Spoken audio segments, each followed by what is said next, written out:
Take a deep breath. I know that starting over isn't easy. Whether it's due to a divorce, an unexpected job loss, or any other major life change that turned your world upside down, the truth is that facing your finances can feel overwhelming.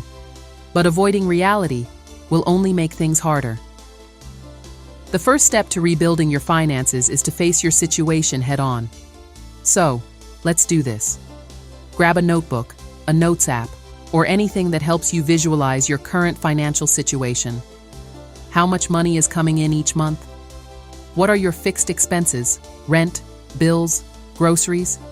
Do you have any debt? Don't panic if the numbers don't look great. The goal here isn't to judge, but to understand exactly where you stand. Here's a tip that might help. Imagine you're looking at someone else's finances, as if a friend came to you for advice. This can help take some of the emotional weight off the process and make everything clearer. Once you've mapped out your financial situation, it's time to accept it. It doesn't matter how you got here. What matters is what you do next. This is your starting point, and the good news is that with a clear plan, you can turn things around step by step. Now that you know exactly where you stand financially, the next step is to relieve some of the pressure, and that starts by cutting unnecessary expenses. But don't worry, cutting back doesn't mean suffering. The goal isn't to take away everything that brings you joy, but rather to make smarter choices so your money goes further.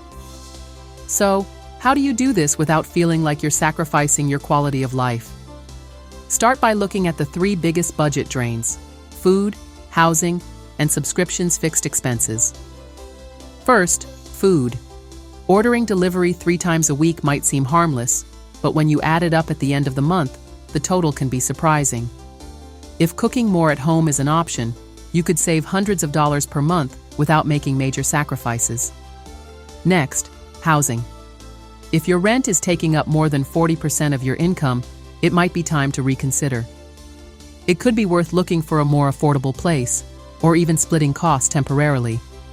I know moving isn't always an option, but negotiating your rent or cutting extra household costs could be a good start.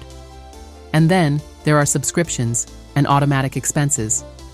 Many services seem cheap on their own, but when you add up all your streaming platforms, gym memberships, and apps, the total can be significant. Review everything and ask yourself, do I actually use this? Making these strategic cuts frees up money for what truly matters, like building an emergency fund. Now that you've adjusted your expenses and freed up some space in your budget, it's time to focus on your first major financial goal: an emergency fund. If there's one thing that can bring peace of mind when you're starting over, it's knowing you have savings for unexpected events. Because the truth is, they will happen. A car repair, a sudden medical bill, or an unexpected expense out of nowhere. Having an emergency fund prevents these moments from turning into financial crises. But I know what you might be thinking. How can I save money when I'm barely covering my bills? The answer is simple. Start small. Many people give up because they think they need to save thousands of dollars right away. But you don't.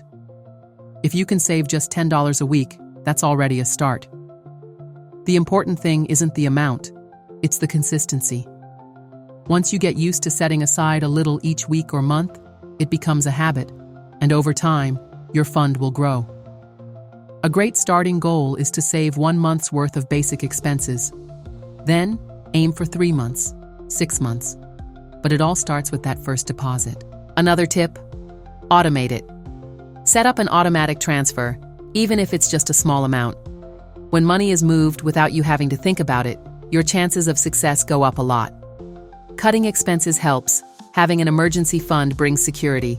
But if you really want to transform your financial life, the next step is increasing your income. Because let's be real, you can cut out your morning coffee, cancel a streaming service, or shop smarter, but there's only so much you can reduce. Your income, however, that can grow a lot. So, how can you practically increase your income? Here are 3 strategies that can make a real difference. 1. Negotiate a raise or find new opportunities. Are you being paid fairly at your job? Research the market and see if your salary is in line with industry standards. If you find that you're underpaid, it might be time to prepare for a salary negotiation, or even start looking for better opportunities. 2. Monetize your skills. You might have a talent you've never thought about turning into money. Do you make amazing desserts? Are you great at organizing things? Do you write well? There are many platforms like Fiverr and Upwork where you can offer freelance services. Even if you start as a side hustle, it could become a stable income source in the future. 3. Consider a new passive income stream. This could be selling an online course on something you're great at, or even investing extra money to generate long-term returns. The key is to find something that fits your lifestyle and schedule. And remember, increasing your income doesn't mean working yourself to exhaustion. The goal here is to build financial independence so you have more freedom and security in the future. Now that you've adjusted your expenses, built your savings, and found ways to increase your income, there's one last essential step: organizing everything strategically to ensure a more secure and stable future. And this is where a golden rule comes in. Your money needs a plan. Without one, it's easy to spend without noticing and lose control. But don't worry, this doesn't mean creating a complicated system full of difficult spreadsheets. The idea is to simplify. The first step is to have a basic budget. Divide your money into essential categories: 50% for necessities, housing, food, transportation, fixed bills; 30% for quality of life, entertainment, shopping, small pleasures that make a difference; 20% for the future, investments, emergency fund, financial goals. If you can't stick to this exact division at first, that's okay. The important thing is to have a direction and adjust it to your reality. Also, set clear financial goals. Do you want to pay off debt? Save money for a trip?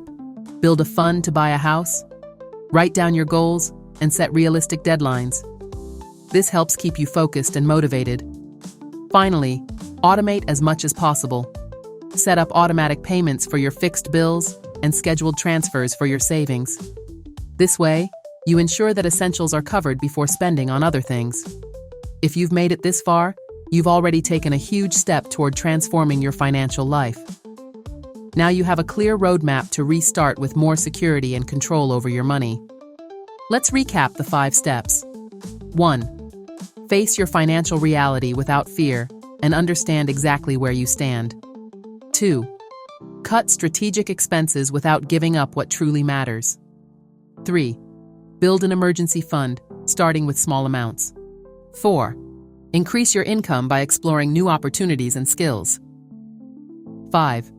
Organize your money for the future by creating a simple budget and clear goals. Remember, rebuilding your finances doesn't happen overnight, but every small action counts. The key isn't doing everything perfectly, but taking one step at a time and never stopping. Now tell me, which of these steps are you going to apply first? Let me know in the comments. And if this video helped you, share it with a friend who's also in a financial reset phase. I hope you enjoyed this, and I'll see you in the next video.